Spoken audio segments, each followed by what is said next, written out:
உடும்பன்சோலையில் 3 முன்னணிகளின் வேட்பாளர்கள் உறுதி செய்யப்பட்டுள்ளனர். எல்டிஎஃப் வேட்பாளராக கே.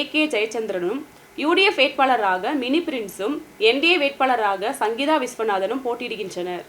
எம்மமணியின் கோட்டை என்று அழைக்கப்படும் உடும்பன்சோலையில் வெற்றியை தொடர எல்டிஎஃப் இந்த முறை பிரச்சாரத்தை தொடங்கியது. 4வது முறையாக ஜெயச்சந்திரன் உடும்பன்சோலையிலிருந்து போட்டியிடுகிறார். போட்டியிட்ட 3 முறையும் வெற்றி பெற்றுள்ளார். 2001 முதல் 15 வருட காலம் உடும்பன்சோலையில் எம்எல்ஏ-ஆக இருந்துள்ளார்.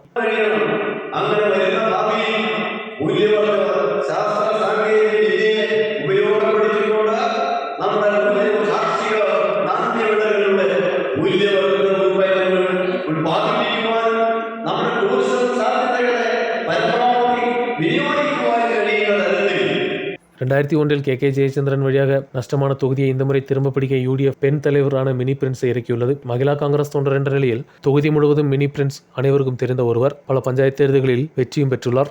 என்டிஏவிற்காக பிடிஜேஎஸின் வேட்பாளராக சங்கீதா விஸ்வநாதன் இந்த முறை போட்டியிடுகிறார். கடந்த பாராளுமன்ற தேர்தலில் இடுக்கியில் என்டிஏ வேட்பாளராக இவர் போட்டியிட்டார். ஸ்பைசஸ் போர்டு சேர்பர்சனாக உள்ள சங்கீதா விஸ்வநாதன் தோட்டப்பகுதிகளில் அனைவருக்கும் தெரிந்த ஒருவர்.